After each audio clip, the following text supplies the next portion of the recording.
सुधा समाधान।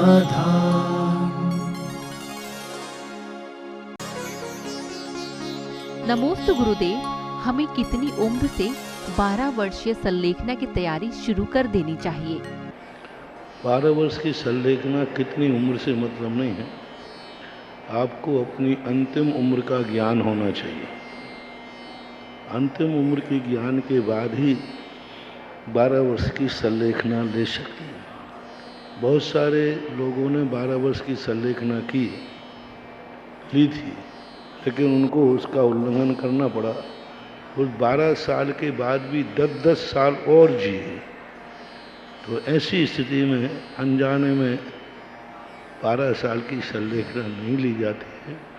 प्रातःकाल तो वो हमने ये कहा था कि साधु मरने के स्थान ढूंढने के लिए 12-12 साल लगा देते हैं। ये था। नमोस्तु गुरुदेव, आगम के अनुसार सज्जन पुरुष की क्या पहचान होती है? हमारे यहाँ तो जो व्यक्ति स्वपर का सुख का ध्यान रखता है वही सज्जन कहलाता है। जो व्यक्ति अपने दुख के समान दूसरों के दुख समझता है वही सज्जन पुरुष है। सज्जन पुरुष की पहचान पूज्य भगवान महावीर स्वामी ने जियो और जीने दो इस सूत्र के द्वारा की गई है। जब जब तुम्हारा ये परिणाम हो कि मेरा भाव है कि दुनिया जिए और मैं भी जीऊं, यही सज्जन पुरुष की पहचान। नमोस्तु गुरुदेव, परिवार में आत्महत्या होने पर 6 महीने का सूतक लगता है, तो उसका मूल कारण क्या है और धार्मिक क्रियाओं में क्या व्यवस्था होनी चाहिए? मूल कारण है कि आप लोग उस हत्या के भागीदार हैं। आपने घर का वातावरण ऐसा क्यों बनाया? आपने ऐसी वातावरण पर ध्यान क्यों नहीं दिया? वह व्यक्ति जब अवसाद में जा रहा था तो आपने ध्यान क्यों नहीं दिया? जब वो गलत संगति में जा रहा था तो आपने ध्यान क्यों नहीं दिया?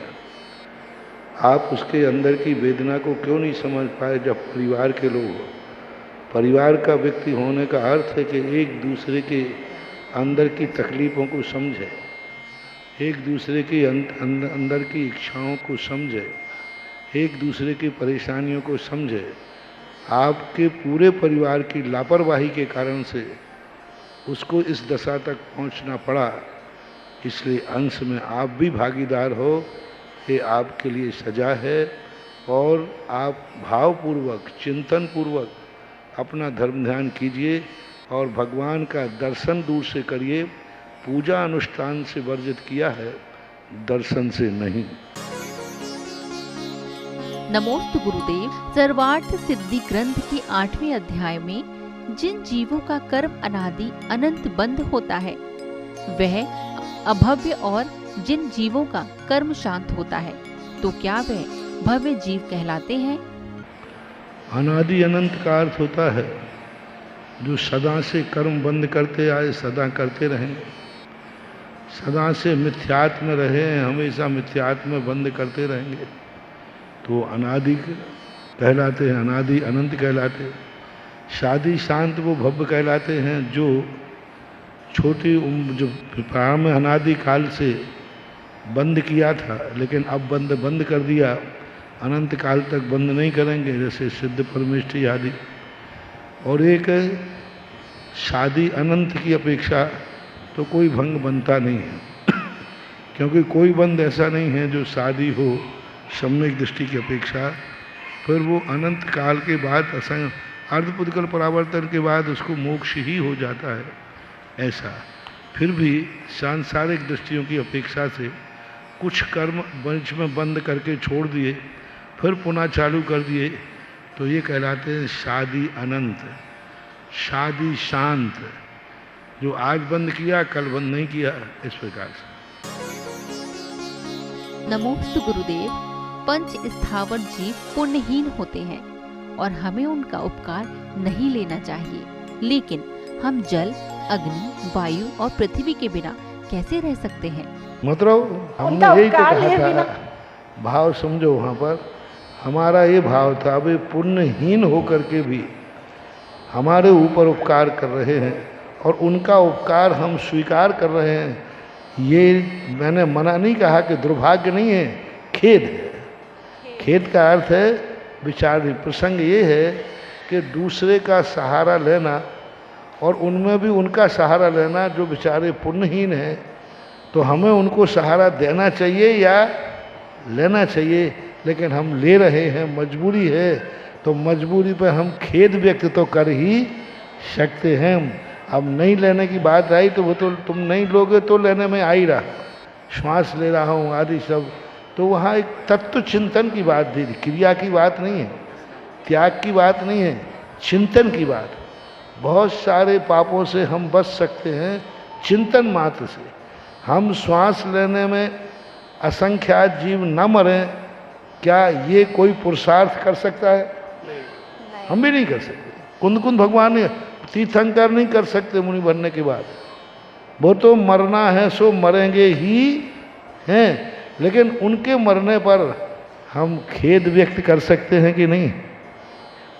किसी को हम मरने से नहीं रोक सकते हैं, लेकिन मरने पर दो शब्द तो विचार कर सकते हैं कि उनके मरने का मुझे खेद है। ये तत्व दृष्टि के रूप में हमने बीच में 2-3 बार कहा था कि ये तत्व दृष्टि दे रहा हूँ, क्रिया के रूप में नहीं है, तत्व दृष्टि के। सोचें कि हमें एक श्वास जिंदा रहने के लिए असंख्यात जीव बलि चढ़ती है, और वो बलि चढ़ती है जो बेचारे पुण्य के मारे हैं, तब हम एक क्षण जिंदा रह पाते हैं।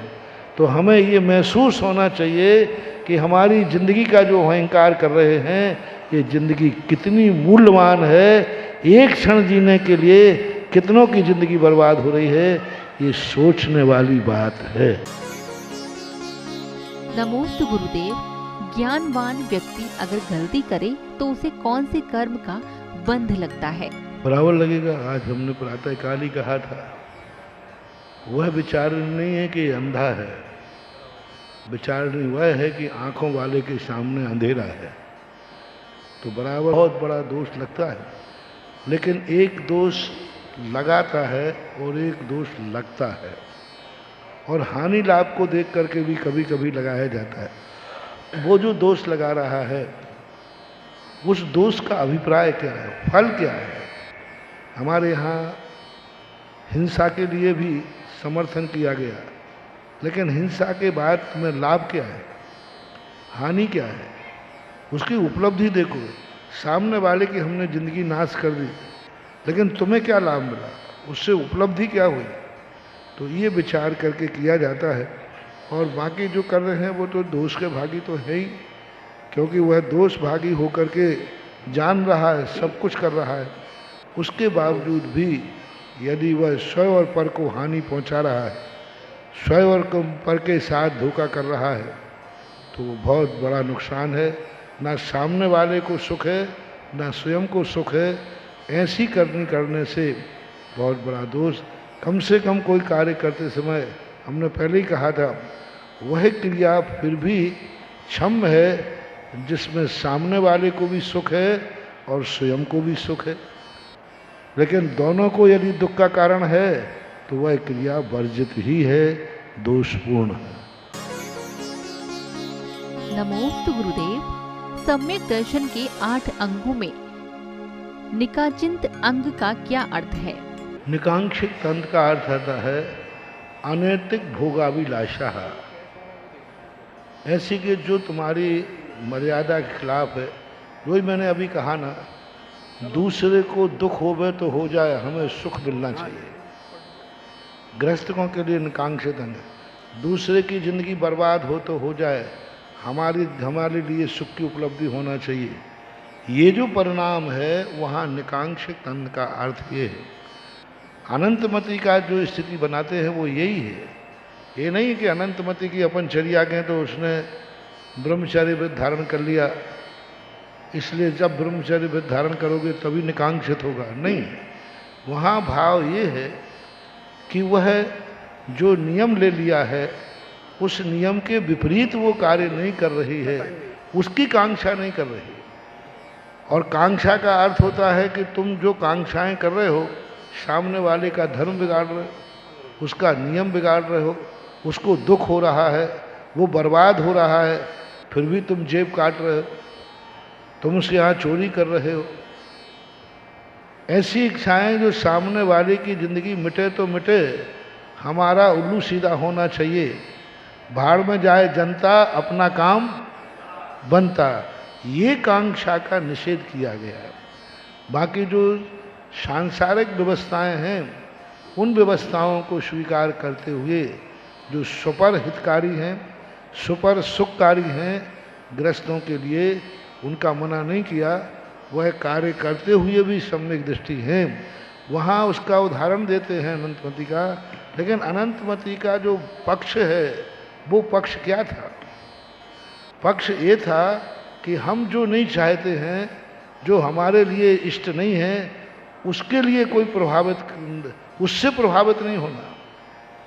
हमने नियम ले लिया है, अब जो हमने नियम लिया है उसको तोड़ने वाली वस्तुएं हमारे सामने आवें तो हम उससे निकांक्षित रहें, हम उससे दूर रहें, यह वहाँ अर्थ है। नमोस्तु गुरुदेव, गृहस्थाचार्य का क्या अर्थ है? कहाँ आया है गृहस्थ? मूल आचार्यों ने तो कहीं लिया नहीं। हर किताब में महाराज जी। हाँ आया है। माद में जाकर के 15वीं 16वीं शताब्दी के समय गृहस्थाचार्य का प्रयोग किया। एक आचार्य अधिकतम 11वीं 10वीं शताब्दी तक छूते हैं। उसके पहले किसी भी आचार्य ने गृहस्थाचार्य शब्द का प्रयोग नहीं किया। शाब्काचार्यों में कुचित कदाचित गृहस्थाचार्य की चर्चा की है। और गृहस्थाचार्य के वहाँ कार्य का अर्थ होता था जो सामाजिक व्यवस्थाएं, धार्मिक व्यवस्थाएं, अनुष्ठान आदि कराने में जो निपुण होते थे, उनको गृहस्थाचार्य कहा गया था। वहाँ पर महिला आदि को बैठने बनाने की ऐसी नहीं प्रतिष्ठा, तो वैसा ही महिलाएं नहीं करा सकती हैं, कराना भी नहीं चाहिए। नमोस्तु गुरुदेव, गुरु के समक्ष अपनी जिज्ञासा कैसे रखनी चाहिए? जिज्ञासा कायदा से एक बार नमोस्तु बोलना चाहिए बस। इससे आगे बार बार आप बोलते पहले त्रिबार नमोस्तु नमोस्तु अरे जब 3 बार लगा दिया तो अब नमोस्तु नमोस्तु 6 बार हो गया ना। तो संक्षेप में बोलना चाहिए। जिज्ञासा में भूमिका नहीं होना चाहिए, अपनी कोई बात नहीं सुनाना चाहिए, विज्ञापन नहीं करना चाहिए, सीधा प्रश्न करना चाहिए। और प्रश्न इतना छोटा हो जिससे कि माध्यम से वह प्रश्न का सही भाव समझा जा सके। तो ये जिज्ञासा ऐसी होना चाहिए, जितना कम समय लोगे उतना अच्छा उत्तर तुम्हें मिल सकेगा। तुम प्रश्न में इतना टाइम ले लेते हो, फिर उसका हम कहाँ निकालते मालूम? उत्तर में हम कम कर देते हैं। अब तुम्हारा प्रश्न से मतलब था कि उत्तर से, तो उत्तर को मैंने कम कर दिया, कट कर दिया। जो मैं समझाना चाहता हूँ वो नहीं समझाऊंगा, क्योंकि आपने प्रश्न बड़ा कर दिया। यदि उत्तर बड़ा चाहिए है तो प्रश्न छोटा करो, और छोटा प्रश्न करोगे तो उत्तर अच्छी तरह समाधान होगा, ऐसा ध्यान।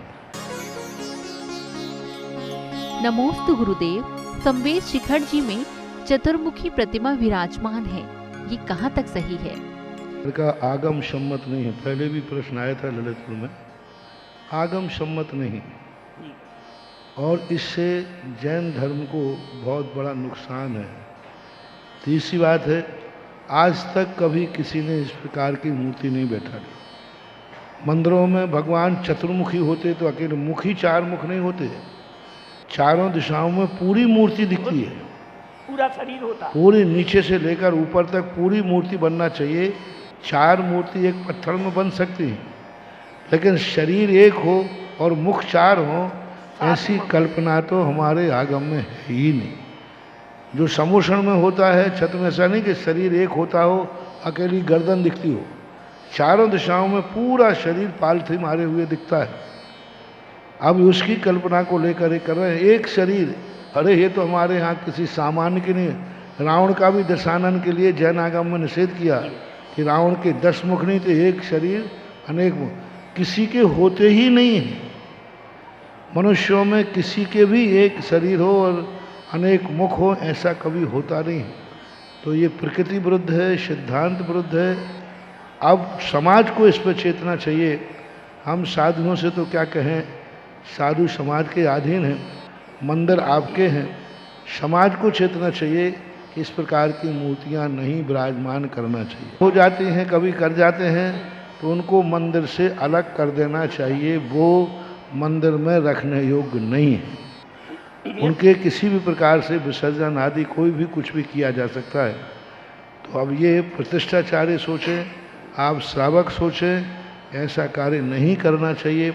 अब मुनिराज लोग कई बार जिद कर लेते हैं, हमने शुरू किया है, हम परम पीछे तो लौट के नहीं आएंगे, अब हमें परंपरा को तो नहीं बदलेंगे। तो ऐसी बातें हैं। अब आजकल क्या कहें, आप श्रावक लोग ही समर्थन करते हैं, तुम्ही लोगों में से एक समर्थन कर देता है, दो विरोध कर देते हैं। तो ऐसी नहीं होना चाहिए, आगम सम्मत नहीं है, गलत है, बहुत इनसे नुकसान है, भविष्य में बहुत खतरा है। आप कोई दावा कर देगा तो अन्य मतों में तो ऐसा मिलता है, आपके यहाँ आगम से कोई सिद्ध कर नहीं पाओगे, कल के दिन आपके लिए खतरा पड़ सकता है, पड़ेगा ही। नमोस्तु गुरुदेव। 64 सिद्धिधारी मुनियों के रूप में मैं आपको देखती हूँ, तो क्या मुझे कोई दोष लगता है? और पंडित जी साहब टोडर मिल जाएंगे। जब कोई हमें साक्षात वस्तु की उपलब्धि ना हो, तो उसी आकार में यदि कोई वस्तु मिलती है, तो उसमें उसी को स्थापना करने में, उसका चिंतन करने में कोई बाधा नहीं। उन्होंने एक बहुत बड़ी बात अच्छी कही, आहार के समय तुम क्या परीक्षा करते हो कि सच्चा साधु है कि नहीं? क्या परीक्षा कर रहे हो? यदि तुम्हें संदेह है कि ये सच्चा साधु है कि नहीं, तो संदेह के निवारण के लिए उसकी उपेक्षा मत करो। उस मुद्रा में चौथे काल की मुद्रा की स्थापना करके सच्चे मुनि को नमोस्तु कर लो। नमोस्तु महाराज, नमोस्तु महाराज। क्या उन्होंने बहुत अच्छा उदाहरण, मुद्रा तो है कि नहीं, उस मुद्रा में तुम उनके उसके नहीं, तुम उस मुद्रा में जो मुनिचर्या तुम्हारे दिमाग में है उसकी स्थापना करके चर्या कर लेना चाहिए। ये कथन से जब पढ़ा तो इस कथन का बड़ा रहस्य यही निकलता है कि हमें वो ध्यान तो आते नहीं है, हमारे सामने कभी रहे नहीं उनकी कल्पना। तो यदि इस प्रकार की स्थापना निक्षेप में, जब हम गोटी में, एक सामान्य गोटी में शतरंज वाला घोड़ा हाथी की कल्पना कर लेता है, तो इस मुद्रा में इस प्रकार की आवश्यक पड़ने पर करते हैं तो कोई दोष नहीं माना जाता। सुधा समाधान।